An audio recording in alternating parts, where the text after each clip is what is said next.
Hoi An is famous for its history, its lanterns, and its vibes. But let's be honest, I'm only here for the chicken rice. Forget the subtle chicken rice you know. This version is loud, it's golden, and it's basically sunshine on a plate. You may have heard of Hainanese chicken rice. Well, this is Vietnam's very own take, Hoi An's chicken rice. Gently poached chicken, fragrant rice cooked in chicken fat and turmeric, and fresh, vivacious herbs to pull it all together. Today, I'm going to show you exactly how to do this at home. Nice spread. Chicken thighs on sale or something? This dish is traditionally made with free-range chicken. I think sometimes that's inaccessible, so I wanted to demonstrate how we can do that with chicken thighs as well. Oh my God, I think this guy does yoga. Wow, it comes with the head? It doesn't always come with the head. It always comes with the head. Oh, not on my plate. Why is this always a struggle? Why every time we meet, I have to give you reconstructive surgery? Let's keep these parts. It's gonna make for a really sweet broth. Honestly, I want to eat this later. So before we put the chicken into the pot, we actually need to trim off some of the fat. We're gonna render out some of this fat and cook our rice in it, which is gonna make it so delicious. Fun fact, this area is called phao câu. It's pretty much like the butt, and it's actually a very desired piece. Look how much fat there is here. This is liquid gold, guys. If you're cooking chicken rice with just the broth and not this chicken fat, I don't trust you. Well, that's why they're watching the video. I'm talking to you. So let's put this guy in here. And yeah, chicken legs were on sale. So we're gonna use some aromatics to help give the broth more fragrance. Ginger, scallion, and I'm gonna use some turmeric to give it that beautiful yellow color. I have some fresh turmeric, so I'm just gonna go ahead and use that. Feel free to use ground turmeric as well. Fill the pot up with cold water, just enough to cover the chicken. We're gonna slowly bring it to a boil. So put a little bit of salt, not too much. So it's likely gonna take 20 minutes to come to a boil because there's so much stuff in there. And in the meantime, let's go wash our rice. We're gonna be using normal long grain jasmine rice and also short grain glutinous jasmine rice. In the past, I used to always cook this dish with just jasmine rice, but I found that it was so delicate that it couldn't hold up to all the fattiness and the richness of the broths. Now that we're combining it with some of the glutinous rice, it helps the texture a lot more. The ratio is 2 parts glutinous rice to 1 part jasmine rice. Thinly slice some red onion and soak it in water to remove the intensity. Here, I'm just chopping up some scallions and cilantro, big bite-sized pieces.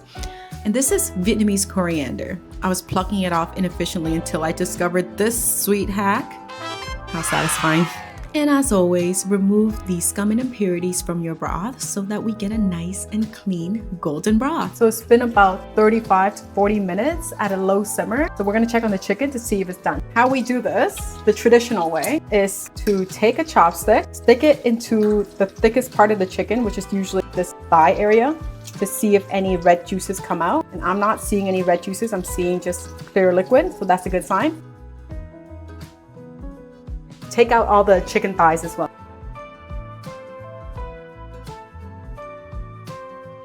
Starting with the cold pan, we're gonna wanna render the fat out of the chicken trimmings that we have from earlier.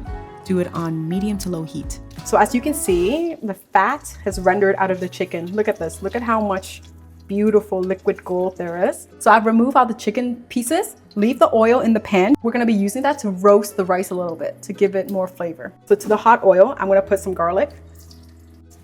Do this at a low heat so you don't burn the garlic. Garlic and chicken fat. Winning combo, Shaq and Kobe. So why do we do this? Why is this a necessary step? This is to ensure that each grain of rice is beautifully separated and coated with oil so that when we cook it in the broth, we get a really, really fluffy texture that's not clumpy and starchy. It smells good, man. So when you see the grains of rice turn a little bit opaque, that's when it's done. Start to move your rice into your rice cooker. If you don't have a rice cooker, I don't know how to help you. I don't know how to cook rice without a rice cooker. You can probably just slow boil it, right? You want to do it? I'd like to see you do it. No, thanks. So I'm often pretty loosey-goosey with the measurements, but for this is very important. And I don't mess around with rice. So I use 2 cups of glutinous rice and 1 cup of jasmine rice. So we're gonna use 3 cups of broth. So that's 1, 2, 3. Don't mess around with this, guys. I've tried doing this on my own before with the finger test and all that, and it's led to disappointing results. So learn from my mistakes. If you're comfortable with this, put the chicken fat back in so it infuses more flavor. You don't have to. You don't want like excess fat, but YOLO. I want it to be even more yellow. So I've actually bloomed a little bit of ground turmeric, and we're gonna be putting that into our rice instead because I really want that signature yellow rice color. So maybe just do that. Maybe just use the ground turmeric. So the next thing we're gonna do is we're going to give this chicken a little bit of a glow up. We're gonna give it a tan by painting a layer of turmeric oil on it. So what I've done is I've just taken a little bit of ground turmeric, mixed up with oil, and we'll baste it over the skin of this chicken. This is optional. This is just purely aesthetic. I like the vibe. I like the look. Yeah, I don't think it's a matter of taste. I think it's just about legitimacy.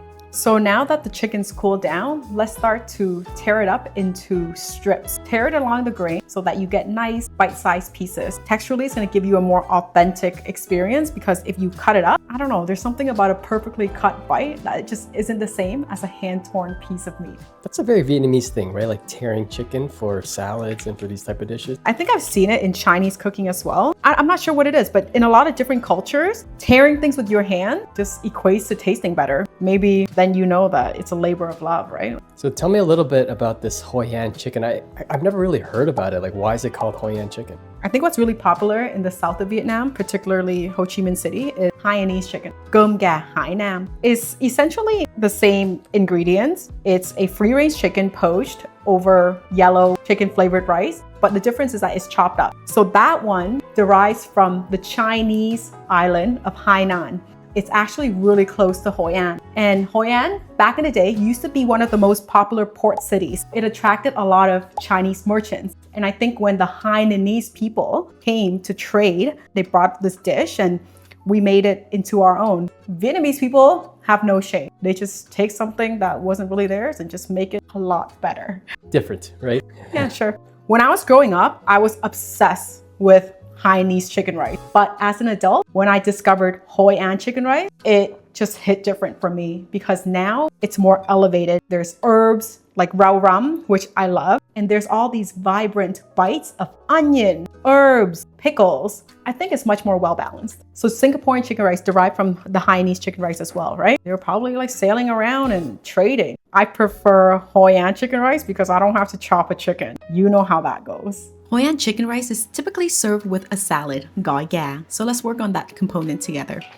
Add your red onions, Vietnamese coriander, your scallions and cilantro. And to season it, use some chicken bouillon, black pepper, a squeeze of lime, a lot of lime, some fried shallots, and mix her up. Use your hands, guys. Have a taste to see. Yep, it needs a little bit more fish sauce. And season to your taste. Always just taste and adjust as you like. Oh my God, it's so good. All right, let's go check out our rice. And it's perfectly cooked. Fluff it up a little bit. Everything's all done. So now let's plate and we can eat.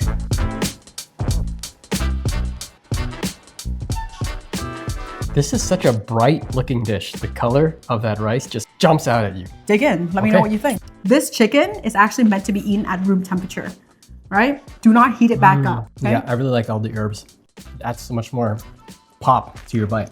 Really good. And if you want another layer of flavor, pour a little bit of that fish sauce over the chicken too. Okay, give that a try. The fish sauce is nice and sweet and a little bit spicy.